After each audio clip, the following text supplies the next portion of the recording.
To Martial Arts Pros. We are excited on our topic this week, as usual. But we just had our quarterly instructor review, and then also we had instructors testing for a higher level in their instructor training, and it went really, really well. And so we want to talk about that a little bit tonight. Yeah, and just talk about, kind of the process that we put our, these are people that are existing instructors with us, so they've gone through the basic training, and then they could be at different levels in the instructor process, and kind of how we level them up and make sure that they're ready for the next level, put them through their test, and kind of how that goes. So one thing that we started doing that we really enjoy is the quarterly instructor reviews, which is a great way to just keep everybody sharp.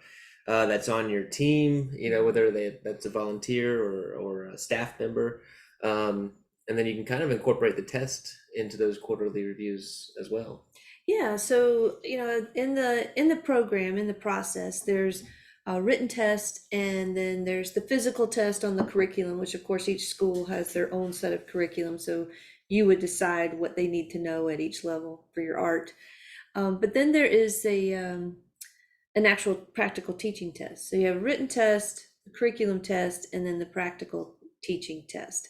And role playing works for practice, but if you're really going to grade somebody on how well they teach, in time, real action, teaching is what you need to watch. And then that way they're a lot more natural, and they're going to do the things good that they do good, and they're going to make the mistakes that they typically make, especially the way we review. So we have, let's see, one, two, five classes in an evening, starting with the prep and ending with the adults. Mm-hmm. So 5 classes, and each class is about an hour long.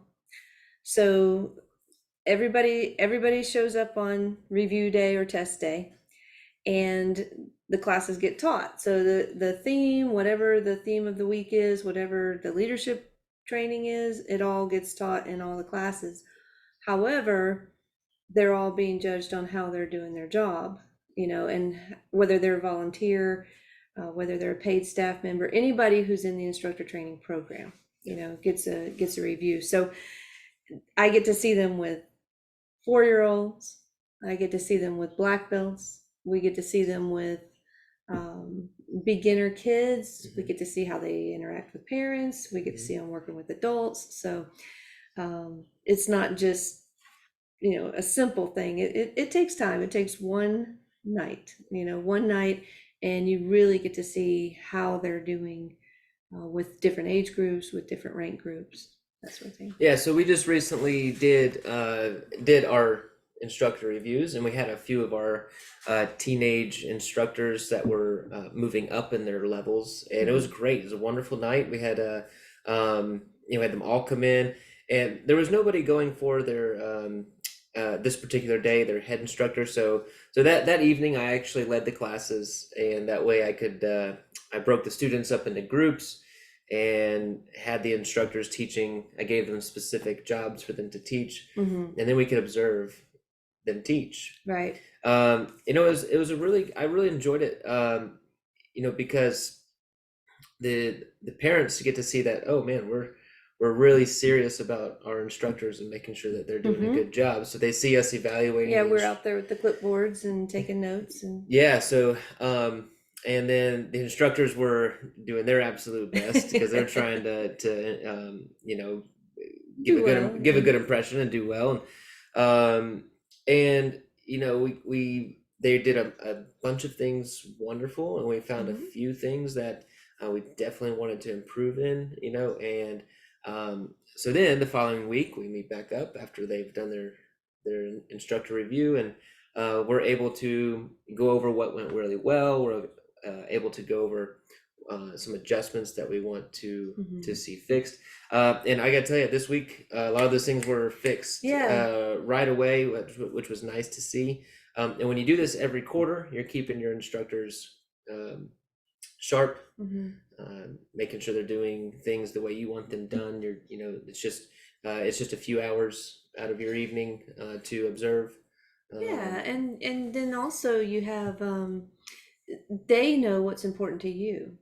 You know, if they don't know that, wow, you watched all of us and this really stood out as something that's a lot of us need to work on, then they know that that's important to you and they're going to try to make that correction as they're out there teaching. And you sometimes they don't know they're doing something right or wrong, and this gives you the chance, just like a student, it gives you a chance to tell them this was good, this is what you need to work on. And it also gives me, as someone who instructs that class each week, and I know we co-teach it, um, wow, this stood out as something everybody really needs to work on. And so we can emphasize that more in our instructor training class. Just, obviously it was either something we were missing or miscommunicating, and we can adjust that quickly before you have a year go by and no one gets a positive correction or something. Yeah, so I mean, we have our classes planned out. So now, we saw a few adjustments that we wanted the instructors to make, a few things that we wanted to emphasize a little bit more. And so now all we do in our lesson plans is emphasize those lessons more. Right. And so we know a common thing was how we prefer our forms to be taught, and they're doing such a good job. They're just leaving out a few little details. Well, these next few weeks we are focusing on exactly the changes we want to see made, and we're repping those in our instructor training class, and making sure they're making those adjustments. And it's a constant cycle. Right. Because there's new people. Well, there's new people. We need everybody needs reminders. Even if you've been teaching forever, just like your training, we all need to stay sharp on our technique. Even down to the most basic of moves. Same thing with your instructors. You can never take your eye off the ball. The moment you do, you start losing ground. Right. What gets rewarded gets repeated. Right. That's something that is a true statement. So if you're rewarding it's not just go out there and see what they're doing wrong so you can fix it, but rewarding the good behavior. Everybody did great in this area, or I really like the way this person handled that situation. That's the kind of stuff they want to repeat, the good stuff. So it is a balance of both correction and praise. And what we find with this is we want instructors and teachers to find their own way and their words and their teaching style, but that is something that's developed over time.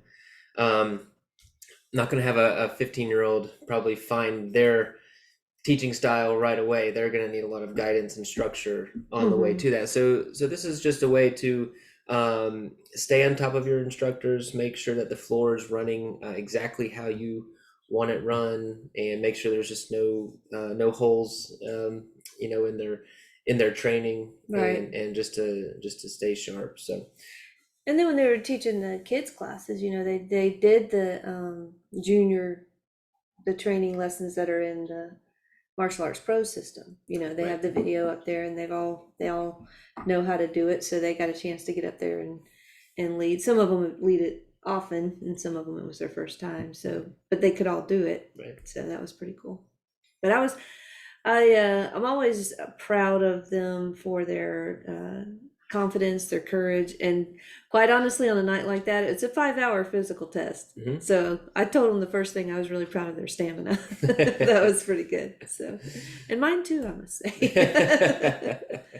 But, is that it? Well, yeah. I mean, so if you're trying to grow your instructor base, whether it's volunteers or paid staff, make it a positive thing. We're not sitting there like with intense faces writing down, we're making it a positive experience. We want to know that we're supportive of them. We're not we want them to be the best that they can be. We're not looking to just pick out what they're doing wrong. And it's very hands-on too, because while we're walking around and evaluate them, you can all make suggestions. Why don't you adjust here a little bit, and the feedback that we always get is that they appreciate that, because they want to know what to do, and they want to know how to have better discipline in their group and, Right. that sort of thing.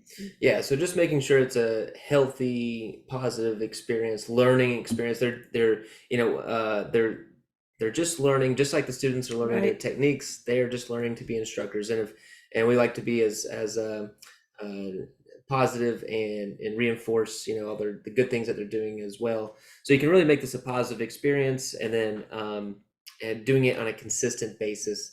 If it's not consistent, then your instructors can run wild, start teaching what how Go they want to rogue. teach, say what they it's just a good way to keep everybody, make sure things are running the way that you as an owner or a head instructor want the mat to be run. Yeah, and I think it also fosters teamwork from them Mhm. and camaraderie, Mhm. because they're like, whew, they talk about the experience, Mhm. and they talk about, you know, what they did right, what they did wrong. And then as they're teaching, they also hold each other accountable because, after the review, everybody hears the review and they know, okay, we're supposed to be doing this, Mhm. and they can help each other. Well, I know, like, if they can teach, because I like for them to feel some pressure. I like them to know that we Yeah, have expectations of right. their teaching abilities. And man, for I'm just thinking back on this last one, we had quite a few 16-year-olds, and the fact that a 16-year-old can teach with adult their master instructor watching them Right. live time with 10 to 20 kids at a time. Think about the experience that 16-year-old is gaining, Mm-hmm. going in. They're already in high school, going into college, the other pressure situations they're going to be in. They're already going to be used to somebody sitting there Oh yeah. staring at them, evaluating their teaching Yeah. skills. That's nerve. I remember going through the It is nerve process. wracking. I mean, you um, have 35, 40-year-old teachers in, public schools who have to be evaluated, and they talk about how nerve wracking it is to have someone sitting in the back evaluating their teaching, and they're getting this done to them at age 14, 15. So mhm. yeah, Yeah, it's so it's great. really really cool to see, and I think the adults get more nervous um, than some of the I teens. agree with you. Some of Yeah. our adults, they're shaking It's when been a they're while since they had a teaching. test. Yeah. But man, just to see them get prepared, and if they can do that, if they can teach a great lesson while their instructor, their head instructor, their employer is watching them and Hmm. observing them, man, then their confidence shoots up. They Right. they start to gain that confidence, and that's what we want. We want confident leaders, confident instructors that are capable of handling small groups, large groups, and everything in between.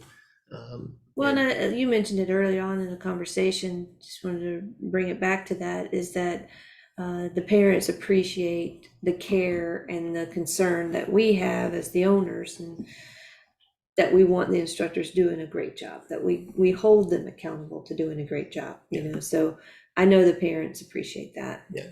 So Well, if you guys are interested at all in growing your leadership team at your academy, growing your instructor base, your volunteer base, making sure your mat is running as efficiently, as positively as possible, making sure students are getting attention, making sure your instructors are delivering great lessons, good teaching skills consistently. We would love to have you join our group. That is our specialty. yes, That is what we have spent all these years, decades, building and creating systems that really work to make the school owner's life a little more enjoyable, so that you have longevity in your teaching, so that your mat is run smoothly without you on there 24 yeah, 7. and you can trust and not have to worry so much that everything's going okay. Absolutely. And so those are things that are so important to us, and we want to do this for a long time. And in order to do that, you have to pace yourself and make sure that you get the proper help that you need to disperse all the work, and and to keep the quality up at the same time. Right, make sure that, the point is that the student learns, and the Right. student learns in a positive environment. Yeah, and the point that I was making is that it makes your life easier. Your instructors, they grow even Hmm. better. And then the better that you do your job and prepare the instructors, the better the students get. Yeah. So it's just a trickle down effect. The happier and healthier the head instructor is, the happier and healthier the assistant instructors are, the better the students do. It just trickles down. If you as the head instructor or owner is worn down, your staff is going to feel that, your students are going to feel that, and it's just a trickle down effect. And that's something we want to really avoid. Yeah, and I think having so many people involved keeps it lively and energetic, and keeps the energy up out here. Yeah. So our contact details are in the description below. So please reach out if any of that hits home for you, something that you're needing or lacking or wanting. Please reach out. We would love to have you join our group and maybe join into a few free Zoom calls and just to see what it's all about. And we'd love to have you. All right. Okay. Thank you. Have a good one. No, that's a wrap. I thought about it right after I said that. Have a good one.